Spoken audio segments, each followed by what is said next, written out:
Welcome to LIGR Live's first look at club access and club permission.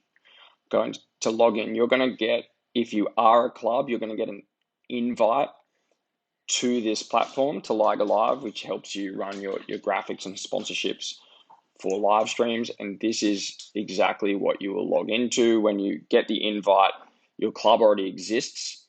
And so therefore it will have a club name, a venue, full name, medium name. It'll have its logo and its primary colors, but you can adjust and edit them if they aren't exactly correct. So here I could upload a new logo, and I can put it in the position I want, but more than likely this will be probably set up for you and you can just adjust it if required and save it. So the whole point of club access is to allow you to adjust your assets, as I was just talking about, but also to essentially upload your ad sets and sponsorship and your squads. So here you can see that there are multiple teams within a club. So when you do have club access, you get access to all the teams within a club. You can add a team to a club. However, you can't add a team to a competition. That can only be done by the admins themselves. But obviously you can create the club, and then the admin of the LIGR dashboard can then link that team to the correct competition. But you'll see here you've got your teams and your ad sets. So if I click on a team, you'll see here that, again, I can't touch this because it's been linked by the admin, but here, Sydney Sharks adult first grade male has been linked to the soccer league competition. So you just want to make sure that your division, age group, and gender are correct for your teams, but obviously they are linked to competitions by the admin. You then have your players and your player squads. So again, you can add players to your team squads, and you can also import them in bulk. So if you do here, there's a sample file that you can download. So for example, I could download this. Okay, player Sharks. I can open that CSV, but I could drag and drop it into here. And then this is how I can actually import players and their photos if I want to, and their position and numbers directly into a squad, and it will pre-fill them out just like you see here. I can also edit these squads in the starting lineup and bench lineup, and these pull through to what's called the LIGR Live Score app if you are using player level data for your games. But if you're using external data, for a lot of our clients are pulling in external data, and they actually will pre-fill out these players if the player level exists.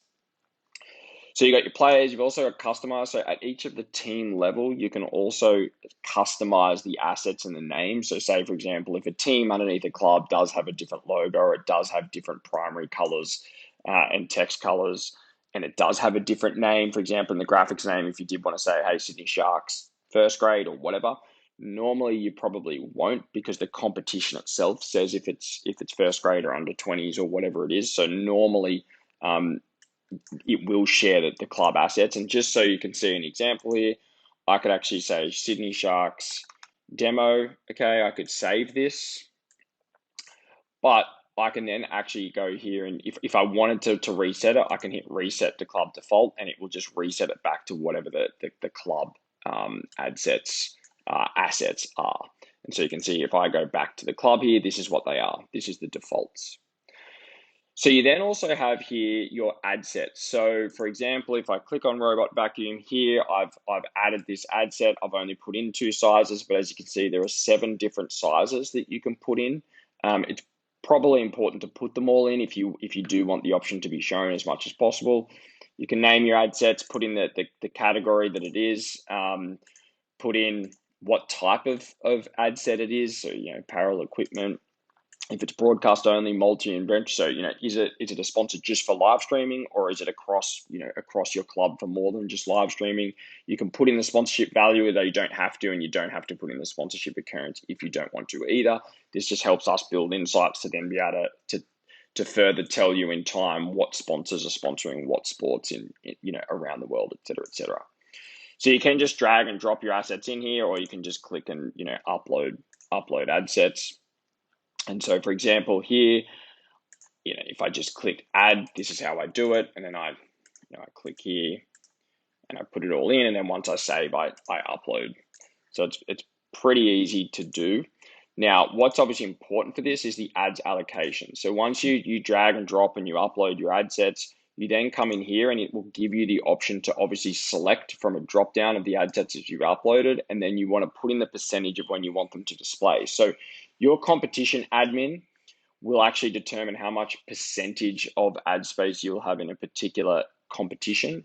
So for example, if they're giving you 20% of the ad space as the home team, then it means that if you uploaded 4 different ad sets and you put them at 25% each, then obviously they would take up 5% of the total ad space of the game each. They would share up obviously a quarter each of that 20%.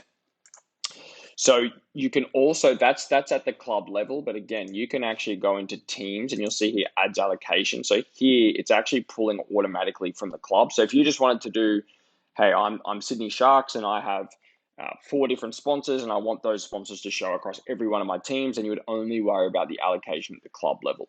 But if you did want to come down here and you wanted to override at the team level, so you wanted to show first grade's going to have these ad sets and under 20s is going to have these ad sets and women's are going to have these ad sets, then you can hit customize.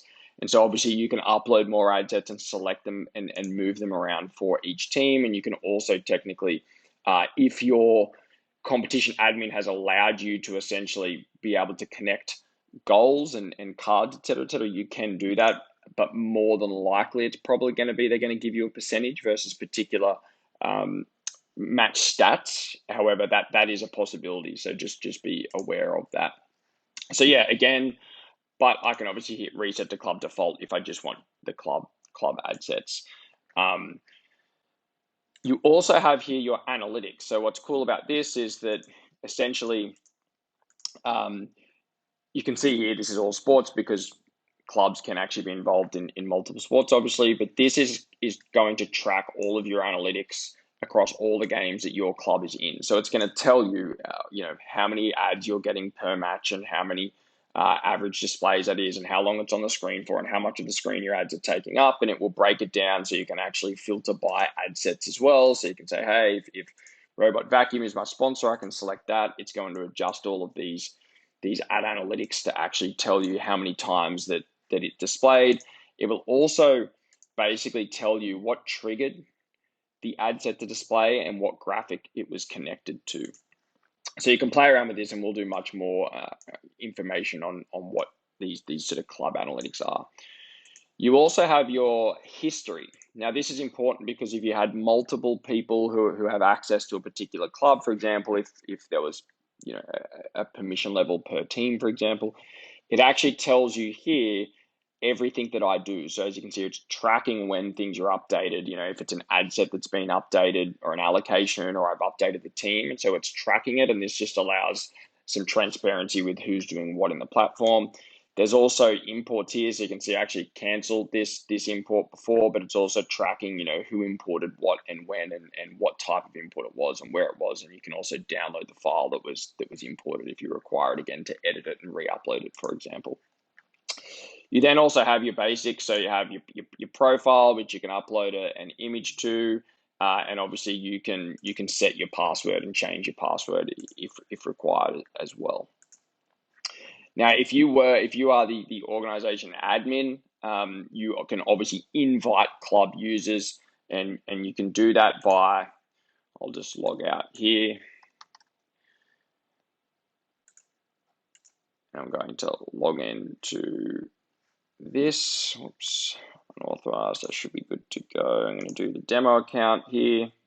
You're going to see I can go to permissions, and this is where, see how Luke McCoy Club demo, and it's because I've gone invite user, put in first name, last name, email, and here you got permission club, and then I can select the club that I want to give out the permission to, and I can give the role of the person, who are they within that club. And that's how that you give access, and then they'll go through it. They'll get an email to invite them to join LIGR, and then they'll end up on that club user page.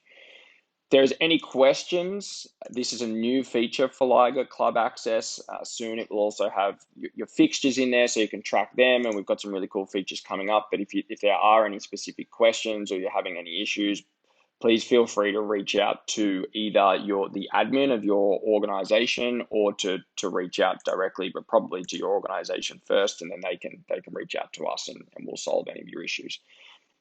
Thanks and have fun.